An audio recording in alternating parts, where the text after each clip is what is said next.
Good morning. पिछली class में हमने बातचीत की थी 1861 के इंडियन काउंसिल एक्ट की। अब अगला टॉपिक देखते हैं और अगला टॉपिक है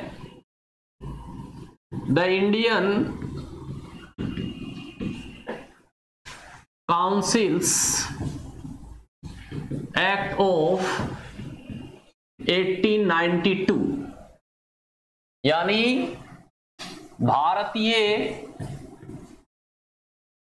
परिषद अधिनियम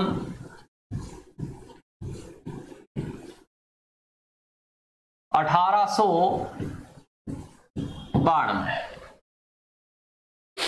अब देखिए 1861 और 92 तकरीबन 30 साल के गैप के बाद ब्रिटिश पार्लियामेंट को दोबारा इंडिया की याद आई और तब ब्रिटिश पार्लियामेंट ने एक कानून बनाया। 30 साल किस लिए ये इंतजार था? मतलब 30 साल तक काफी लंबा वक्त होता है। कारण ये था कि 1857 को जब इंडिया में क्रांति हुई तो इस क्रांति को बुरी तरह से कुचल दिया गया और इंडियन में एक तरह से डिप्रेशन की एज कही जा सकती है इसको। 1857 से लेकर 1885 तक, 57 से 85 तक इंडिया में डिप्रेशन रहा, अवसाद रहा। इंडियन बुरी तरह से पस्त हो चुके थे। अब 1885 में जब कांग्रेस की स्थापना हुई तो दोबारा राजनीति में कुछ हलचल पैदा हुई, इंडिया में भी एक नई जान आई और कांग्रेस ने मूवमेंट करने शुरू कर दिए, मांगे करनी शुरू कर दी। सड़कों पे तो नहीं आए खैर, और इसी मांगों के दबाव में यह काउंसिल एक्ट पास किया गया। और इस काउंसिल एक्ट में क्या क्या किया गया उसके बारे में हम बात करते हैं। पहला काम तो इसमें यह किया गया कि विधान परिषद में सदस्यों की संख्या बढ़ाई गई। किसकी संख्या बढ़ाई गई? विधान परिषद में सदस्यों की संख्या बढ़ाई गई। Legislative council. देखिए भाई, कांग्रेस के जो नेता मांगे कर रहे थे, मूवमेंट कर रहे थे, जो ब्रिटिश गवर्नमेंट पे प्रेशर बना रहे थे, उनको रोजगार तो देना था ना। भाई राजनीति क्या होती है? पोस्ट की पॉलिटिक्स होती है एक तरह से, तो पोस्ट तो देनी थी ना उनको। तो क्या कर दिया गया? विधान परिषद में सदस्यों की संख्या बढ़ा दी गई और दोनों में बढ़ाई गई। एक तो सेंट्रल लेजिस्लेटिव काउंसिल थी यानी केंद्र की विधान परिषद थी, और एक प्रोविंस की थी यानी स्टेट की थी। दोनों की संख्या में क्या कर दिया गया? बढ़ोतरी कर दी गई। दोनों की संख्या में ही बढ़ोतरी कर दी गई। सेंटर में यह बढ़ोतरी हुई 10 से लेकर 16 तक, 10 से लेकर 16 तक, और प्रोविंस में हो गई ये 8 से लेकर 20 तक। 61 के एक्ट में ये संख्या 6 से 12 तक बढ़ाई गई थी। भाई कितनी थी? 6 से 12 तक। यानी गवर्नर जनरल को मिला लिया जाए तो सेंटर की लेजिस्लेटिव काउंसिल में 18 मेंबर थे, लेकिन अब देखो इसी में 10 से लेकर 16 तक की बढ़ोतरी हो गई भाई, और यहां पर 8 से लेकर 20 तक की। और साथ में पहले तो कोई इंडियन शामिल नहीं होता था इसमें, या फिर कोई इलेक्शन का सिस्टम नहीं होता था इसमें। अब इसमें इलेक्शन का सिस्टम भी जोड़ दिया गया। कैसे?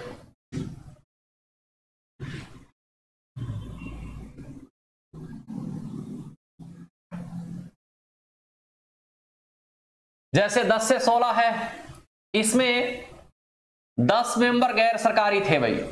इसमें कितने मेंबर थे? 10 मेंबर गैर सरकारी थे भाई, बाकी सरकारी थे। इसका मतलब समझो, इस लेजिस्लेटिव काउंसिल में बाकी सरकारी मेंबर्स थे। इसका मतलब वो आईएएस अधिकारी थे, उस जमाने के सिविल सर्वेंट थे, गवर्नर जनरल के अपने आदमी थे। लेकिन ये 10 क्या होंगे? गैर सरकारी होंगे, जो किसी सरकारी सेवा में नहीं होंगे, किसी गवर्नमेंट सर्विस में नहीं होंगे। और इन 10 गैर सरकारी में से सिस्टम ये किया गया, 5 को तो इलेक्टेड किया गया कि 5 तो इलेक्टेड होंगे और 5 क्या होंगे? नॉमिनेटेड होंगे। क्या होंगे? नॉमिनेटेड होंगे। एक तरह से उस जमाने के एमपी थे भैया, उस जमाने के क्या थे? एमपी। 5 इलेक्टेड और 5 नॉमिनेटेड, 5 निर्वाचित और 5 क्या होंगे? मनोनीत। इनको मनोनीत कौन करेगा? गवर्नर जनरल करेगा। और कौन करेगा? तो गवर्नर जनरल इनको क्या करेगा? मनोनीत। और ये इलेक्टेड कहां से होंगे? एक तो प्रोविंशियल लेजिस्लेटिव काउंसिल से होंगे, यानी प्रांतों की जो विधान परिषद होगी ना, उससे क्या होंगे? ये इलेक्टेड होंगे। देखिए मैंने पिछले एक्ट में आपको बताया था 61 के एक्ट में कि प्रांतों का प्रतिनिधित्व खत्म कर दिया गया, लेकिन अब ये दोबारा चालू कर दिया गया 1892 में कि प्रांतों से ये जो 5 मेंबर होंगे इनको इलेक्ट कौन करेगा? प्रांतों की विधान परिषद वोट डाल के इलेक्ट करेगी। और साथ में कौन होगा? एक चीज और भी शामिल की गई इसमें, और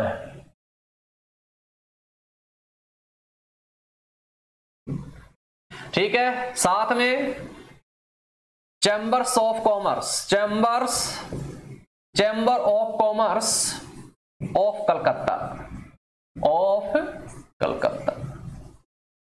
ये तो इन 5 लोगों को 2 संस्थाएं क्या करेंगी? इलेक्ट करेंगी भाई। एक तो प्रांतों की विधानसभाएं यानी लेजिस्लेटिव काउंसिल्स, विधान परिषद, और एक चैम्बर्स ऑफ कॉमर्स, जैसे आज फिक्की है ना, फिक्की, वैसे कलकत्ता में पहले ये संस्था थी तो वो करेगी। और अब इनमें 8 से लेकर 20 तक मेंबर शामिल थे भाई। इनमें कौन थे? प्रांत। ये तो हो गई सेंटर की लेजिस्लेटिव काउंसिल की बात, सेंटर की लेजिस्लेटिव काउंसिल में। अब इसमें प्रांतों की लेजिस्लेटिव काउंसिल की क्या करेंगे? हम बात करेंगे इसमें क्या हुआ। तो चलो इसमें देखते हैं। प्रांतों वाली में कितने शामिल किए गए थे? 8 से लेकर 20, यानी प्रोविंस में शामिल किए गए थे। प्रोविंस की लेजिस्लेटिव काउंसिल्स थी, इनमें शामिल किए गए थे 8 से लेकर 20। अब इन्हें कौन इलेक्ट करेगा? इन्हें इलेक्ट करेंगी एक तो म्यूनिसिपैलिटी जो शहरों में बसाई थी भाई, ठीक है। आपने रिपन का नाम सुना हो, लॉर्ड रिपन का, जिसे भारत का उद्धारक कहते हैं, ठीक है ना। तो उस बंदे ने क्या किया था? इंडिया में स्थानीय स्वशासन की शुरुआत की थी, लोकल सेल्फ रूल की। उसके तहत म्यूनिसिपैलिटी बन गई थी इंडिया के शहरों में। तो इन म्यूनिसिपैलिटी में जो मेंबर्स होते थे ना, वो इलेक्ट करते थे प्रोविंस की लेजिस्लेटिव काउंसिल के मेंबर्स को। और साथ में डिस्ट्रिक्ट बोर्ड भी होते थे। क्या होते थे? डिस्ट्रिक्ट बोर्ड भी होते थे। और साथ में क्या होती थी? यूनिवर्सिटी भी होती थी। तो यूनिवर्सिटी में भी ये सिस्टम था भाई, यूनिवर्सिटी में ये सिस्टम था। कोई कलकत्ता की यूनिवर्सिटी, कोई कहीं की यूनिवर्सिटी, ये यूनिवर्सिटी भी क्या करती थी? इलेक्शन में पार्टिसिपेट करती थी। तो इसमें क्या किया गया भाई? इस 1892 के एक्ट में सेंटर में लेजिस्लेटिव काउंसिल बनाई गई, सेंटर की लेजिस्लेटिव काउंसिल में 10 से लेकर 16 तक मेंबर नए ऐड किए गए, और यहां भी प्रोविंस में भी क्या किए गए? नए ऐड किए गए। ये चीज है। अब देखो इस पूरे 5 मिनट की क्लास में 2 बातें निकल के सामने आती है मोटा मोटी। कितनी बातें निकल के सामने आती है? 2 बातें निकल के सामने आती है। क्या क्या आती है वो? ये देखते हैं। इसमें एक बात तो ये निकल के सामने आती है कि प्रांतीय प्रतिनिधित्व की दोबारा शुरुआत हो गई, ठीक है। अब ये चीज हम कई बार बात कर चुके हैं इस पर, तो ये एग्जाम के लिहाज से कोई इंपॉर्टेंट नहीं है, ठीक है। प्रोविंशियल रिप्रेजेंटेशन का सिस्टम है ना, ये कोई इंपॉर्टेंट नहीं है, बस ये दोबारा शुरू हो गया, बस ये बात है। इसके बाद में दूसरा पॉइंट किसकी शुरुआत हो गई? इसमें इलेक्शन सिस्टम शुरू हो गया। अच्छी बात यह है किसकी शुरुआत हो गई? इलेक्शन सिस्टम की। हिंदुस्तान के इतिहास में दोबारा इसकी शुरुआत हुई। इससे पहले बुद्ध के जमाने में महाजनपद होते थे, कोलिये, मौर्य, शाक्य, ठीक है ना, अपने इंडिया के बिहार से उत्तरी बिहार में, नॉर्दर्न बिहार में, या फिर यहां पर जब सिकंदर ने अटैक किया था तो राजस्थान पंजाब वाले इलाके में थे, मालव, सुदरायन, ठीक है, योद्धे, ऐसे गणराज्य थे, ठीक है ना। तो वहां पर तो जरूर इलेक्शन के सिस्टम थी। फिर इंडिया में मोनार्किकल सिस्टम आ गया, राजतंत्र आ गया, तो वो सिस्टम हट गया भाई इलेक्शन वाला। अब ये सिस्टम इस एक्ट के द्वारा दोबारा आ गया अस्तित्व में। क्यों? क्योंकि यहां पर ये 10 गैर सरकारी हैं, उनमें 5 को इलेक्ट किया जा रहा है, यहां 8 से लेके 20 है, उनको इलेक्ट किया जा रहा है।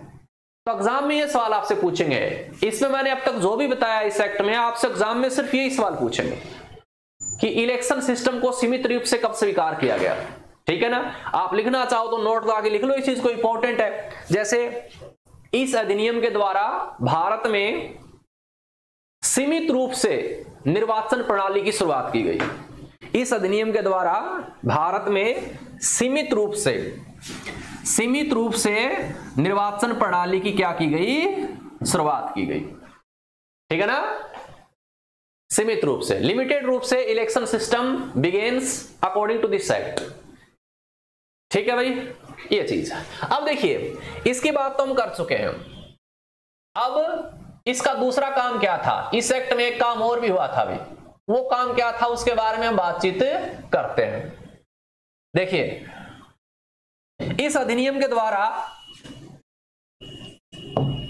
बजट पर चर्चा करने और सवाल पूछने का अधिकार दिया गया। क्या दे दिया गया?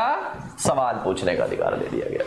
यानी विधान परिषद जो थी सेंटर वाली लेजिस्लेटिव काउंसिल, उसको बजट पर चर्चा करने का अधिकार था कि वो बजट पर चर्चा कर सकती थी। जितने भी उसमें मेंबर थे 10 से लेकर 16, वो बजट पर चर्चा कर सकते थे आराम से, कोई दिक्कत नहीं है। पहले अधिकार नहीं था। और दूसरा, सवाल भी पूछ सकते थे। किससे पूछेंगे सवाल? कार्यकारी परिषद से। किससे पूछेंगे? कार्यकारी परिषद, जो गवर्नर जनरल की काउंसिल थी ना, कार्यकारी परिषद, जो भारत की कैबिनेट कह सकते हैं उस जमाने की, उससे सवाल पूछ सकते थे वो। अब एक चीज यहां पर थी कि सवालों का जवाब देना जरूरी नहीं था भाई। कई बार क्या करते थे, सवालों का जवाब नहीं देते थे और कारण भी नहीं बताते थे। और इसमें आप अनुपूरक सवाल भी नहीं पूछ सकते थे भाई, वापिस उल्टा सवाल, काउंटर क्वेश्चन होता ना, काउंटर क्वेश्चन, उसका ये भी नहीं पूछ सकते थे आप। तो एक तरह से सवाल पूछने का अधिकार था, चर्चा करने का अधिकार था, लेकिन ये क्या था? अधिकार बेकार था, क्योंकि ये उनकी मर्जी थी। गवर्नर जनरल के जो पार्षद थे ना, पार्षद, उनको पार्षद बोल सकते हैं अपन, कार्यकारी परिषद के मेंबर्स को, उनके खुद पर डिपेंड था। उस जमाने के मंत्री थे, तो मंत्री चाहे विधान परिषद को जवाब दे या ना दे, उनकी मर्जी थी। आजकल ऐसा नहीं है भाई। तो ये सिस्टम है। तो ये दो बातें इंपॉर्टेंट थी भाई। अब आपको एग्जाम में यहां सवाल दो ही पूछेंगे। पहला सवाल तो आपसे ये पूछेंगे कि इंडिया में इलेक्शन सिस्टम की शुरुआत किस एक्ट के द्वारा हुई, तो आप कह देना लिमिटेड रूप से कब से हुई, 1892 से।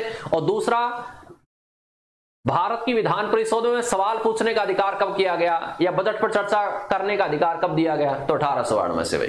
तो ये दो सवाल इंपॉर्टेंट है, बाकी कोई इंपॉर्टेंट नहीं है। तो अगली क्लास में हम करेंगे 1909 के एक्ट की बात, जिसमें कुछ इंपॉर्टेंट बातें आएंगी। 1909 है, फिर 19 है, 35 है, 47 है, 4 ही एक्ट बाकी रहे अब हमारे। धन्यवाद।